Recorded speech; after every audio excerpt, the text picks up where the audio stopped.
I used to believe that love did not always have to look warm to be real. Some people laughed loudly. Some hugged often. Some filled every quiet moment with sweet words. Olivia never did. Still, every morning I told myself the same thing. That's just Olivia. That sentence became the answer to every question I refused to ask. One Tuesday evening, I walked into our house carrying 2 paper bags from Olivia's favorite Italian restaurant. "I'm home," I called. No answer. I found Olivia sitting on the living room couch with Olivia's laptop open. Several colorful stadium photos covered the screen. Olivia looked up. "You're early. I wanted to surprise you. I wasn't expecting dinner. I remembered your favorite pasta." "Thanks." That was all. No smile. No excitement. Just another calm reply. I placed the food on the table and sat across from Olivia. "What are you looking at?" "The FIFA World Cup." I smiled. "Already planning our next vacation?" Olivia closed the laptop. "Actually, I need to tell you something." Something about Olivia's voice made my stomach tighten. "What is it?" "My friends invited me to the World Cup." I blinked. "Us?" "No." I frowned. "Just you." "Yes." The room became strangely quiet. I forced a smile. "Okay. When were you going to tell me?" "I'm telling you now."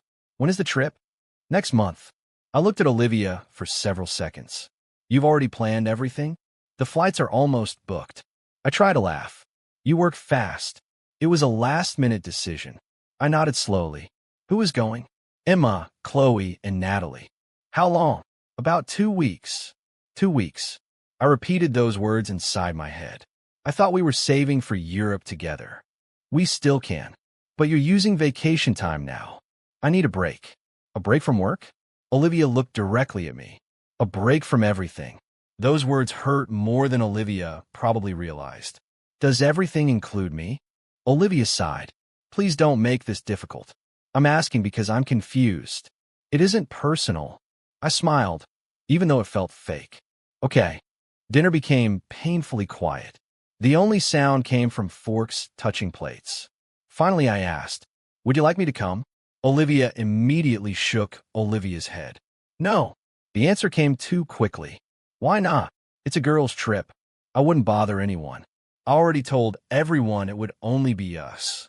I could book another hotel." "I don't want that." The sentence landed like a punch. I looked away. "I understand," even though I didn't. Later that night, I called my best friend Ryan. Ryan answered immediately. "What's up?" "I need your opinion."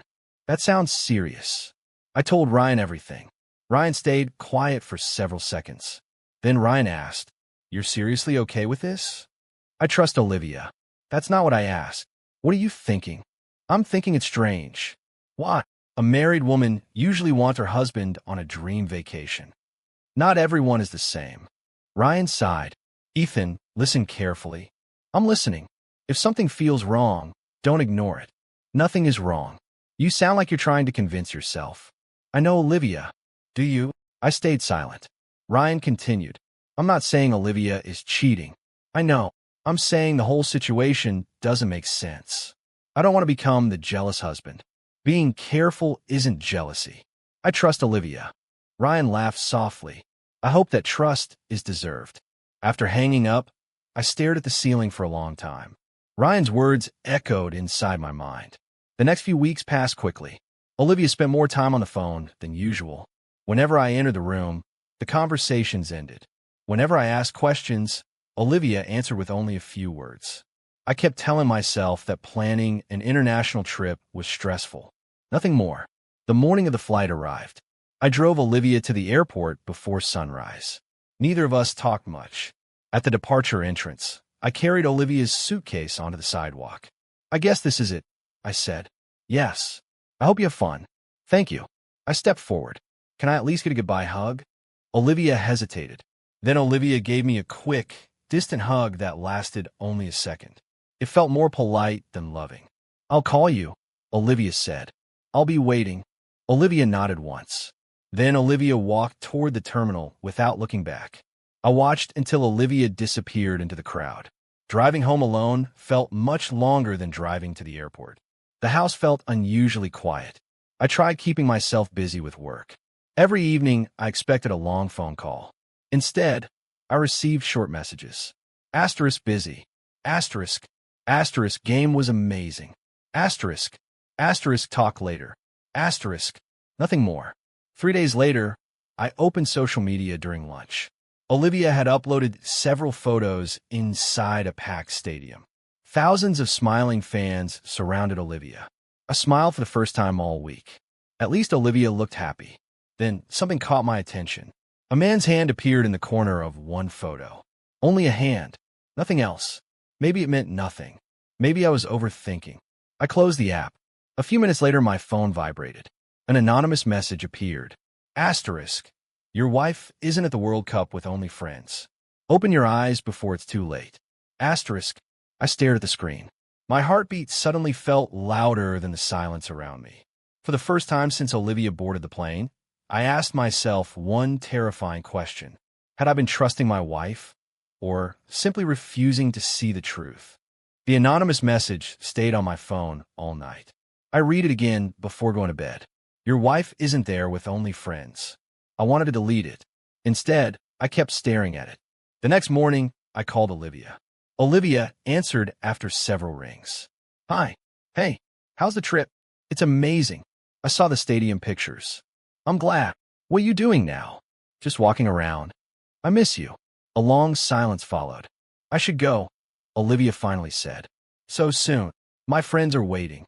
Can I talk to Emma? Another pause. Emma's buying coffee. What about Chloe? She's taking pictures. Natalie? She's on another call. Every answer came too quickly. Okay, I'll call you later. The call ended before I could answer. I lowered my phone and whispered, something isn't right. An hour later, I called Ryan. I knew you'd call, Ryan said. I think you're right. What happened? I told Ryan about the strange conversation. Ryan stayed quiet. Then Ryan asked, what are you going to do? I don't know. Actually, I think you do. You think I should go? I think you deserve the truth. I don't want to become someone who spies on my wife. You won't be spying. What would I be doing? You'll be finding out whether your marriage is real. Those words stayed with me. That afternoon, I opened my laptop. Flights were expensive. I booked one anyway. While confirming the ticket, I whispered, I hope I'm wasting my money. Deep inside, I prayed I would arrive, find nothing suspicious, apologize to Olivia, and laugh about my doubts. That hope lasted until I landed. The city buzzed with excitement. Fans from every country filled the streets. Flags waved everywhere. Music echoed through every plaza. Everyone looked happy. I felt completely alone. I checked into a small hotel. Then I opened Olivia's latest social media post. The stadium section looked familiar. A restaurant sign appeared in the background. It wasn't much, but it was enough to start somewhere. For hours I walked through crowded streets. Nothing. No Olivia. No answers. By evening my legs hurt. I entered a quiet cafe. Table for one? The hostess asked. Please.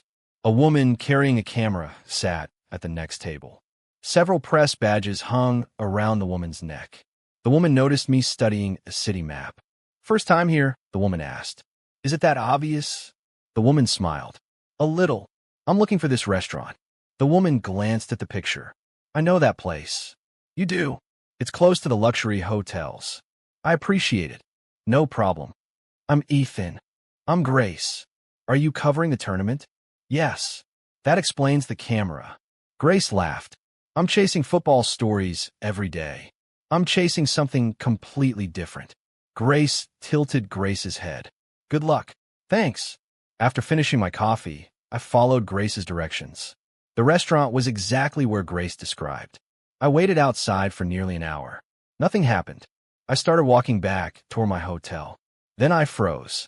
Across the street stood Olivia. For a second, I almost smiled. Then I noticed Olivia wasn't alone. A tall man stood beside Olivia. The man wasn't keeping any distance. The man leaned close while talking. Olivia laughed. Not the polite smile I usually received. A real laugh. Bright. Natural. Happy. I couldn't remember the last time Olivia laughed like that with me. My chest tightened. The man touched Olivia's shoulder. Olivia didn't move away. Instead, Olivia smiled again. I slowly pulled out my phone. My hand shook. I started recording. I hated every second of it. The two crossed the street together. They looked comfortable, familiar, as if they had done this many times. I whispered. Please, let me be wrong. They stopped outside an expensive hotel. The man looked at Olivia. I've had a great day, the man said. So have I. I'm glad you came. I almost canceled. I'm happy you didn't. The man reached for Olivia's hand. Olivia didn't pull away. Instead, Olivia held the man's hand. I stopped breathing. The world around me disappeared. Fans celebrated nearby. Cars passed. Music played. I heard none of it. The only thing I could see was my wife holding another man's hand. The man smiled. Ready? Olivia nodded. I'm ready. The hotel doors opened. Both walked inside together. I remained across the street, unable to move. Several minutes passed before I finally forced myself toward the entrance. Inside, I stayed behind a large marble column. The couple waited for the elevator. The man gently brushed a strand of hair away from Olivia's face. Olivia smiled. Then Olivia whispered something that made both laugh. The elevator arrived. The doors opened. Before stepping inside, the man wrapped an arm around Olivia's waist. I recorded everything. The elevator doors slowly closed. They disappeared. I lowered my phone. For several seconds, I stared at the empty elevator. No anger came. No shouting. No dramatic scene. Only silence. A painful, crushing silence. I finally understood something I had refused to accept for weeks. I hadn't traveled across the world to save my marriage. I had traveled across the world to witness its ending. My hand still trembled as I replayed the recording. Every smile, every touch, every laugh. No explanation could erase what I had just seen. I walked outside and sat alone on a bench across from the hotel. The city kept celebrating the tournament. People sang. People danced. People embraced. Meanwhile, I quietly stared at the glowing hotel entrance. I could have walked inside. I could have confronted Olivia. I could have demanded answers. Instead, I whispered to myself, not today. If I confronted Olivia now, Olivia would only lie. I needed the complete truth. I needed proof that no excuse could destroy. For the first time since my wedding day, I accepted a reality I never imagined. My marriage wasn't falling apart. My marriage was already over. I just hadn't admitted it until that moment. The flight home felt longer than the trip overseas. I stared through the airplane window and kept replaying the video on my phone. Every smile, every touch, every second reminded me that the woman I had trusted no longer existed in the way I believed. By the time I landed in Seattle, I had made one promise to myself. I would not lose control. I would lose the marriage before I lost my self-respect. When I unlocked the front door that evening, the house looked exactly as I'd left it. 2 hours later, I heard Olivia's suitcase rolling across the front porch. The door opened. I'm home, Olivia said. I forced a small smile. Welcome back. Olivia walked over and handed me a shopping bag. I brought you something. You didn't have to. I saw it and thought of you. I looked inside. A World Cup jersey. Thanks. Do you like it? It's nice. Olivia smiled. You sound tired. I've been busy. So have I. I looked into Olivia's eyes. Did you enjoy the trip? It was incredible. What was your favorite part? The matches. Only the matches? Olivia laughed softly. The food was good too. I nodded. Tell me everything. For nearly 30 minutes, Olivia talked about crowded stadiums, famous landmarks, restaurants, and shopping. Not once did Olivia mention Mason. Not once did Olivia hesitate. The lies came so naturally that they almost sounded rehearsed. That night I called Ryan. So, Ryan asked, Olivia's back. Did you confront Olivia? No. Ryan sighed loudly. Ethan, how much more proof do you need? I already have enough. Then why wait? Because I don't want to fight. You deserve answers. I deserve a future. Ryan stayed quiet. What does that mean? It means I'm thinking long-term. What are you planning? I'm protecting myself first. Ryan finally said, I've never heard your voice this calm. I cried enough in that hotel. The next morning I searched for a family law attorney. 3 names appeared. One stood out because of outstanding client reviews. Sophia Bennett. I scheduled a consultation. Sophia welcomed me into a quiet office. What brings you here today? Sophia asked. I think my marriage is over. Think. I know. What happened? I have proof that my wife is having an affair. Proof? I placed my phone on the desk. I recorded everything. Sophia watched the video without interrupting. After several minutes, Sophia looked at me. I'm sorry. So am I. What do you want? I don't know. Do you want revenge? I shook my head. I want fairness. That's a better goal. What should I do? Don't confront your wife yet. Why? Because people make expensive mistakes when emotions control them. I don't trust myself to stay calm forever. Then let the evidence speak for you. What evidence should I collect? Financial records. I can do that. Bank statements. Okay. Credit card history. Yes. Travel expenses. I'll gather everything. And don't tell your wife. I won't. Sophia leaned forward. One more thing. What? Act normal. I laughed bitterly. That's going to be the hardest part. For the next 2 weeks, I became someone I barely recognized. Every morning, I smiled across the breakfast table. Every evening, I listened to stories I knew were false. One night, Olivia asked, "Why are you looking at me like that?" I was just thinking. About what? How lucky I am. The words almost made me sick. You're acting different, Olivia said. Am I? Calmer. I've been thinking about life. Olivia nodded without suspicion. After Olivia went to bed, I quietly gathered documents. Bank statements, mortgage records, investment accounts, travel charges. Then I noticed something strange. Several expensive purchases had been made during the World Cup. None matched the stories Olivia had told me. Luxury dining, designer stores, private transportation. I quietly saved copies of everything. A few days later, I heard Olivia talking on the phone in the backyard. The sliding door wasn't completely closed. I know, Olivia whispered. I'll talk to Ethan. A pause. No, Ethan won't suspect anything. Another pause. I deserve more than this. My chest tightened. I stepped away before hearing anything else. I already knew enough. That evening, Olivia sat beside me. We should talk. About what? Our future. I'm listening. I've been thinking about becoming more independent. What do you mean? I might want my own investments. That's reasonable. And maybe separate financial accounts. If that's what you want. Olivia looked surprised. You're agreeing very easily. I trust your judgment. The words almost hurt me more than Olivia, because they were no longer true. The following afternoon, I returned to Sophia's office. I handed Sophia another folder. I found more. Sophia reviewed every document carefully. This is helpful. I also overheard a phone call. Did you record it? No. That's fine. What happens next? We stay patient. How long? Until every important decision is based on facts instead of anger. I hate pretending. I know. I'm afraid I'll explode. You won't. How can you be so sure? Because the man sitting in front of me isn't chasing revenge. What am I chasing? A clean ending. I sat quietly for several seconds. Sophia was right. Weeks earlier, I wanted answers. Now I wanted freedom. As I drove home, I realized something unexpected. Olivia still believed I was the same trusting husband who waved goodbye at the airport. Olivia had no idea that every lie had quietly transformed me into someone completely different. The husband Olivia expected would beg for honesty no longer existed. The husband walking through the front door that evening carried patience instead of panic, evidence instead of accusations, and a plan instead of false hope. For the first time since my world collapsed, I felt something stronger than heartbreak. I felt prepared. 3 weeks passed without a single argument. That silence confused me more than shouting ever could. Then, one Friday evening, Olivia placed a white envelope on the kitchen table. We need to talk. I looked at the envelope.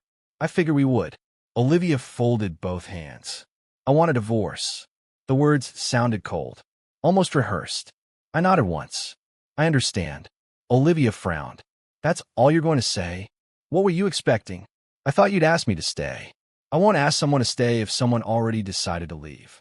For the first time, Olivia looked uncomfortable. I think this is best for both of us. If that's your decision, I'll respect it. Olivia pushed the envelope closer. My attorney already prepared the paperwork. I opened the first page. The financial demand surprised me. Half of nearly everything. Several investment accounts. A large monthly payment. I looked up. You've planned this carefully. I only want what's fair. I see. Olivia waited for me to argue. I simply closed the folder. I'll have my attorney review everything. The next morning, I met Sophia. Sophia scanned every page. They're asking for much more than I expected. What do you think? I think we stay calm. I've heard that before, and it keeps being the right answer. I smiled slightly. You really don't enjoy drama. I enjoy winning with facts. I handed Sophia another folder. I brought every document you requested. Sophia opened it carefully. Bank records, travel expenses, hotel charges, photographs, video recordings, phone logs. Sophia nodded slowly. This is organized. I wanted to be prepared. You are. What happens now? We respond professionally. No surprises? Oh, there will be surprises. 2 weeks later, we entered mediation. Olivia sat across the conference table. Olivia looked confident. A man in an expensive suit sat beside Olivia. Sophia quietly arranged our files. The mediator smiled politely. Let's begin. Olivia's attorney spoke first. My client believes an equal division is appropriate. Sophia remained calm. We disagree. On what grounds? Sophia opened a folder. We have evidence that directly affects several claims. Olivia glanced toward the folder. What evidence? Sophia placed several photographs on the table. The room became completely silent. Olivia's face immediately changed. This isn't necessary. Sophia replied quietly. It became necessary when false financial statements were submitted. Olivia swallowed hard. Sophia continued. We also have hotel records. Another document appeared, and travel receipts. Another, and video evidence. Sophia placed my phone on the table. I don't think anyone wants this played today. Olivia looked directly at me. You followed me? I searched for the truth. You invaded my privacy. I finally spoke. My marriage ended before I bought that plane ticket. Olivia lowered Olivia's eyes. I can explain. I've already heard enough lies. The mediator cleared the throat. I recommend everyone remain professional. Sophia nodded. Agreed. Olivia didn't speak again for several minutes. The confidence that entered the room never returned. Outside the building, my phone rang. Ryan, how did it go? I didn't raise my voice once. What about Olivia? Reality finally arrived. Ryan laughed softly. I wish I could have seen that. It wasn't satisfying. No, it was just sad. That evening, another unexpected phone call arrived. Grace, I hope I'm not bothering you. Not at all. I wanted to ask something. I'm listening. I'm investigating a sports marketing executive. My heartbeat quickened. What executive? Mason Brooks. I stayed silent. Grace continued. I've spoken with several people. About what? Possible ethical violations. What kind? I can't discuss everything yet. I understand. Did you ever meet Mason? I looked toward the window. Yes. Grace noticed my hesitation. Personal history? You could say that. I won't pressure you. I appreciate that. If you're willing to talk later, call me. I will. A week later, the news spread everywhere. Grace's investigation became public. Several women accused Mason of manipulating married clients. Business expenses had been hidden. Luxury trips had been disguised. Company resources had been misused. I watched the television quietly. The reporter announced, Mason Brooks has been placed on administrative suspension while the company conducts an internal investigation. Another headline appeared. Major sponsors were ending partnerships. I turned the television off, not because I felt guilty, because I felt nothing. 2 days later, my phone vibrated again. An unknown number. I answered. Ethan. I recognized the voice immediately. Mason, what do you want? I think we should talk. I don't. You don't understand everything. I understand enough. This situation got out of control. It became public. It wasn't supposed to happen. I wasn't asking about your career. Silence. Then Mason quietly asked, Did you tell the reporter? No. You expect me to believe that? I didn't have to ruin your reputation. What does that mean? You accomplished that yourself. Mason ended the call without another word. That evening, I walked alone through a nearby park. For months, I believed justice required anger. For months, I imagined shouting, arguing, demanding apologies. None of that happened. The truth accomplished everything I thought revenge would accomplish. I never had to destroy anyone. I simply stopped protecting the lies. As the sun disappeared behind the trees, I took a long breath. The weight on my chest wasn't completely gone. Maybe it never would be. But for the first time since Olivia boarded that flight to the World Cup, I noticed something different inside me. The pain was no longer controlling every decision I made. Truth had quietly replaced anger. And that truth had already changed every life involved, including my own. The divorce papers were almost finished. Only a few signatures remained. I expected relief. Instead, I mostly felt tired.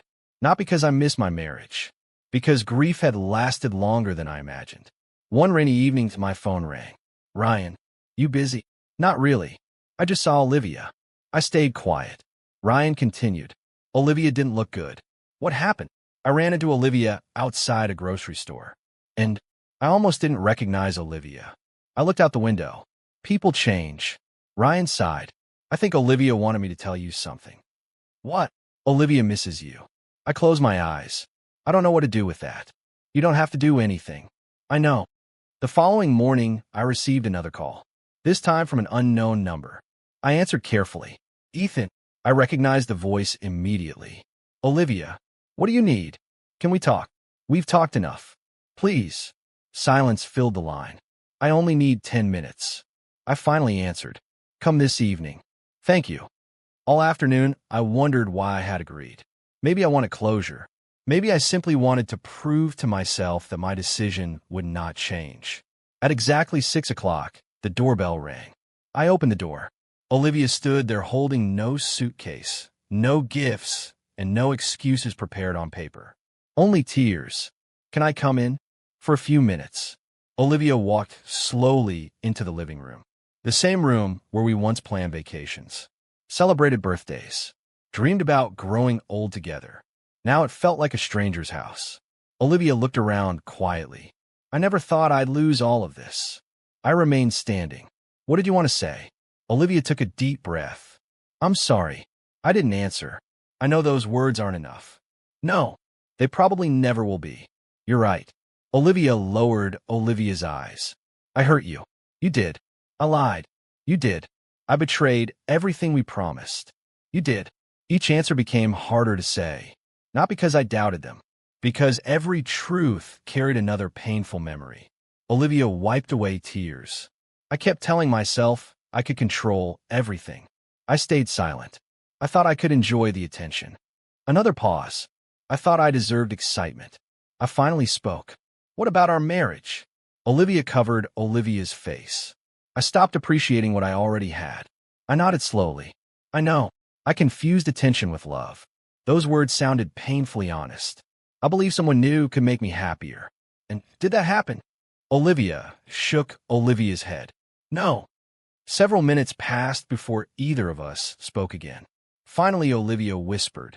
"Mason stopped answering my calls." I wasn't surprised. The company investigation destroyed everything. I listened quietly. The friends who encouraged me disappeared. Another tear rolled down Olivia's face. I thought they cared. They cared about the fun. I know that now. Olivia looked directly at me. "I don't expect you to forgive me today. I already forgave you." Olivia looked confused. "You did." Forgiveness and trust aren't the same thing. I don't understand. I stopped carrying hatred. Hope suddenly appeared in Olivia's eyes. "Does that mean we still have a chance?" I gently shook my head. "No." The hope disappeared just as quickly. "Why?" "Because forgiveness doesn't erase choices. I'll spend the rest of my life making this right." "You can't." "I'll prove I've changed." "I believe you might." Olivia blinked. "You believe me?" "I believe people can change." "Then why won't you let me come home?" I took a slow breath. "Because change doesn't rebuild broken trust overnight." "I'll wait."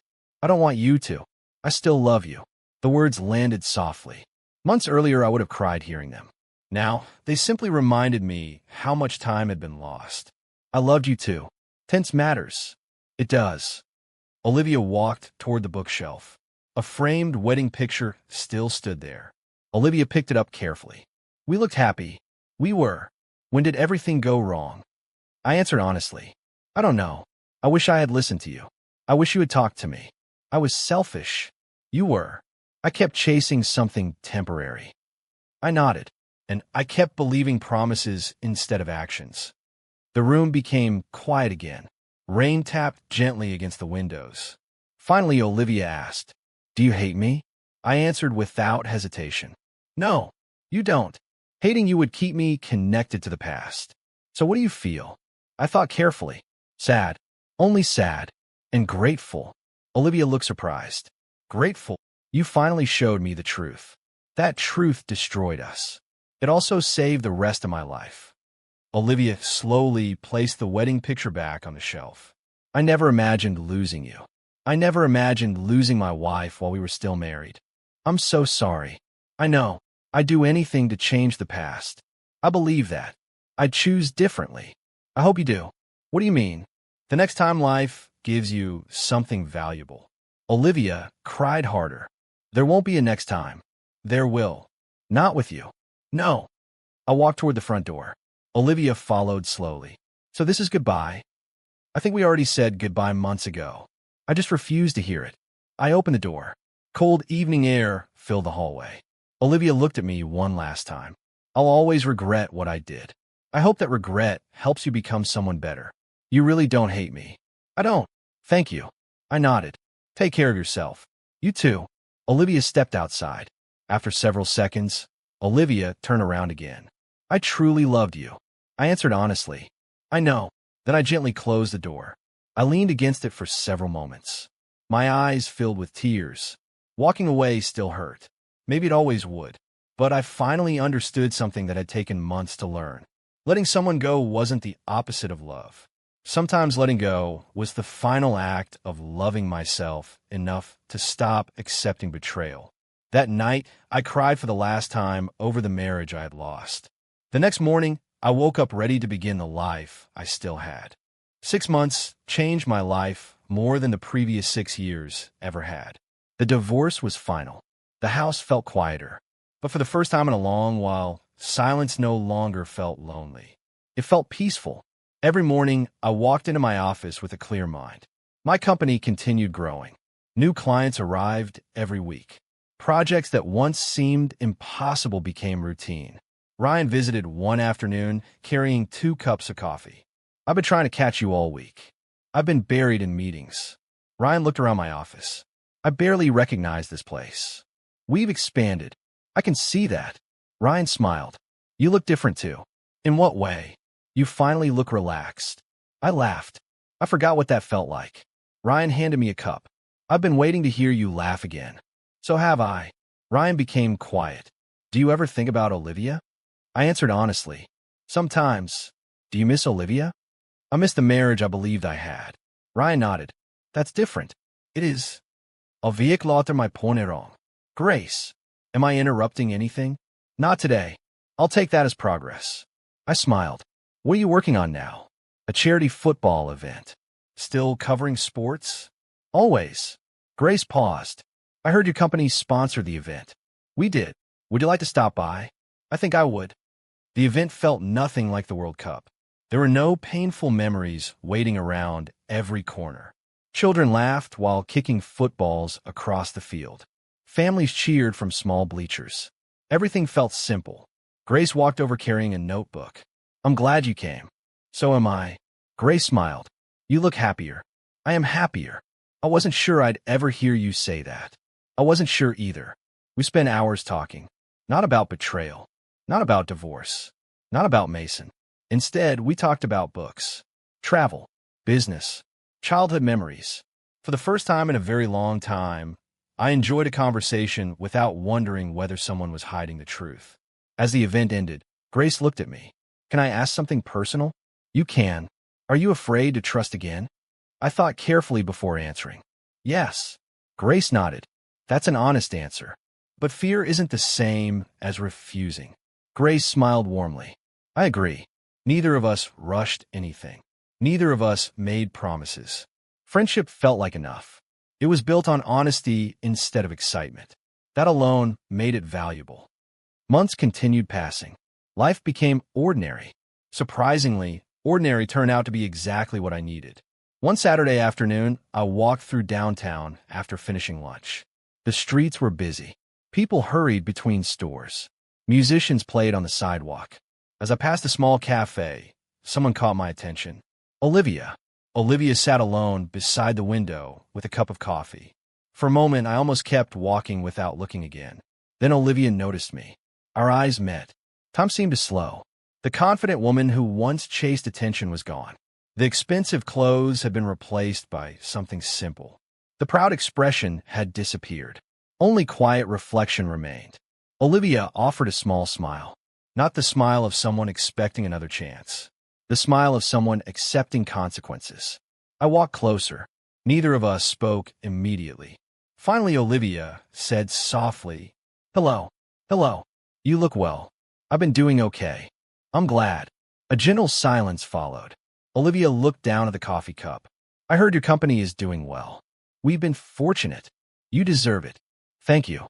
Another pause. "I won't keep you," Olivia said. "I appreciate that." Olivia nodded. "I've been thinking a lot." "I imagine you have." "I wanted to apologize again." "You already did." "I know. I accepted it. I wasn't asking for anything." "I understand." Olivia looked relieved. "I just wanted you to know I meant every word." "I believe you."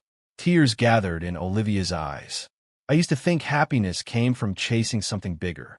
And now, I've learned peace matters more." I smiled gently. "It took me a while to learn that, too." Olivia laughed quietly. "I guess we both paid expensive tuition." "I guess we did."